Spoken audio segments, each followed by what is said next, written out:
Hey everybody, it's Professor Snart here checking in. Hopefully you had a good Thanksgiving and Monday snow day to extend the holiday a little bit. Hopefully your driveway is clear and vehicles are all running correctly again. Let's see.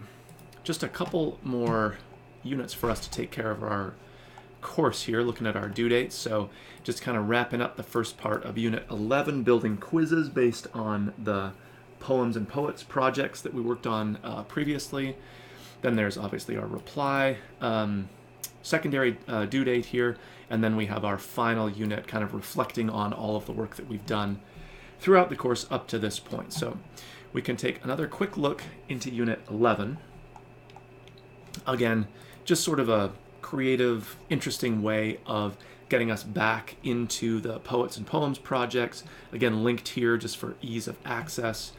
And so having us build quizzes, again, sort of a fun way of just not even testing our knowledge per se, but getting us back into those projects, clicking through slides or looking at whatever web material people built, and then actually doing the quizzes. Again, sort of a fun and creative way of revisiting the projects and reminding ourselves of some of the things that we learned, or even learning new stuff if we didn't pick it up the first time around.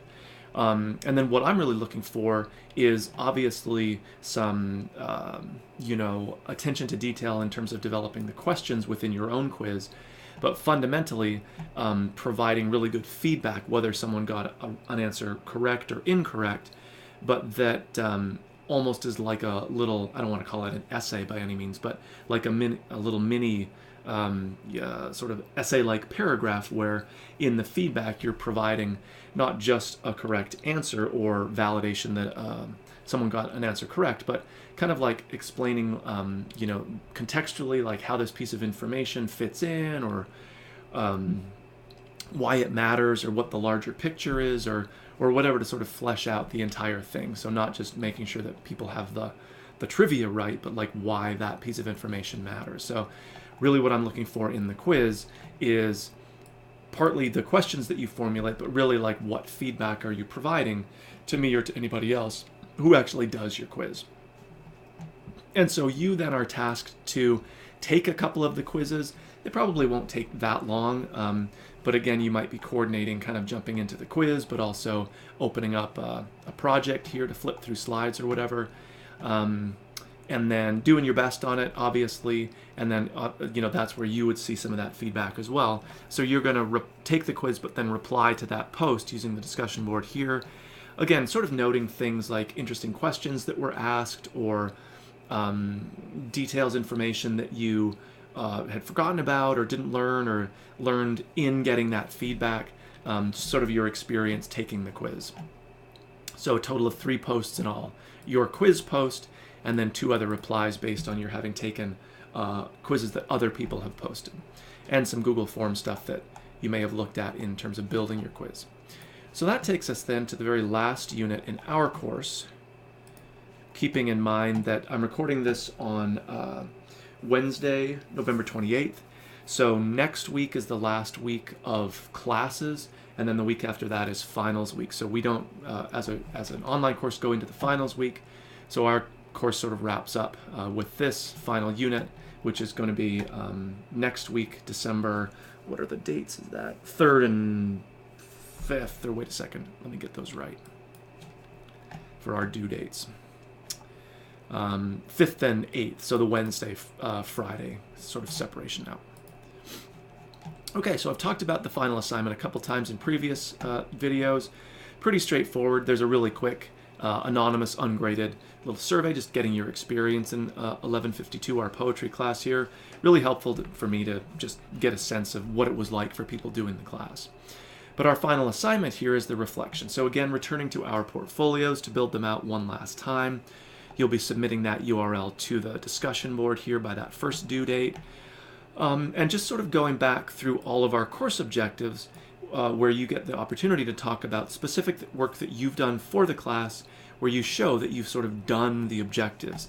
You've surveyed a wide range of poems, recognized and understand common elements, stuff that we've really done throughout, sometimes multiple times in each of the units.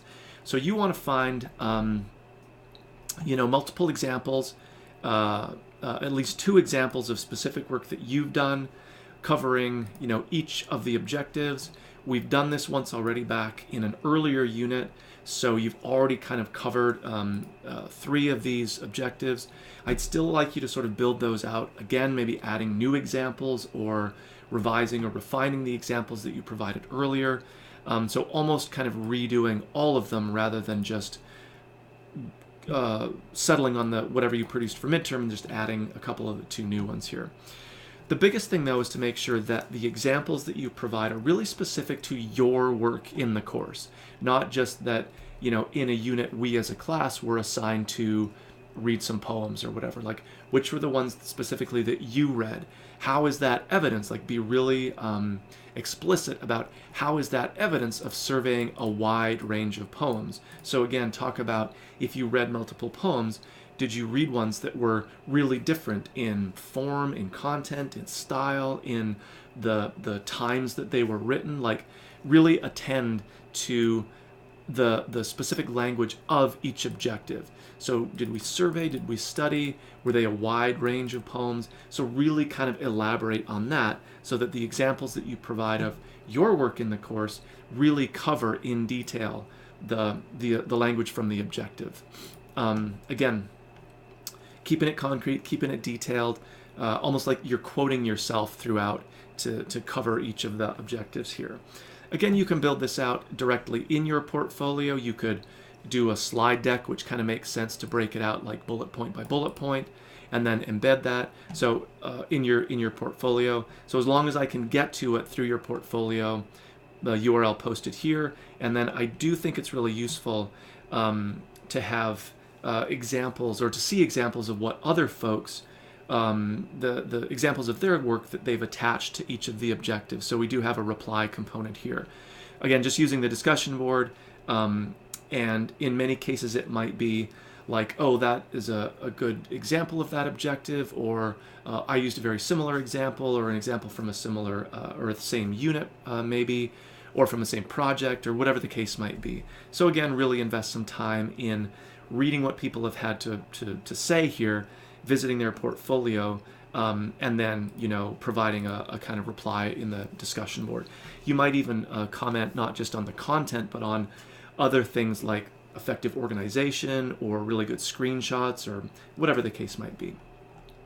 And that pretty much wraps things up. So that takes us right to our final due date, technically all the way down towards next week, that reply date of Friday. I fully expect people could probably finish up both the portfolio reflection and the replies earlier than Friday.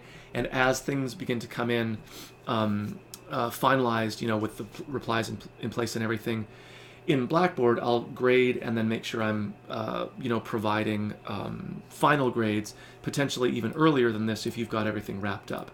And one last little reminder is that even though, we've been keeping kind of mathematical count within the Blackboard gradebook here, and so it'll spit out a number once I've filled everything in, I always do go back and look to see if, was there a missed unit, or maybe you just kind of screwed one up because whatever, you just didn't get it, or didn't understand the instructions, or whatever the case might be. If there's sort of like a one-off case of that that's really impacting your grade in a kind of artificial way because it was just that one time, I'll definitely look in that and maybe exempt the grade or make sure that it doesn't skew your final grade in a way that's not really reflective of the whole body of work that you've done throughout the term. So at some point you'll begin to see an actual letter grade show up as we get closer to that Friday and more people have all of their work done. If you submit a little bit earlier, you'll see that final number, assuming that I've obviously, graded all of your last stuff.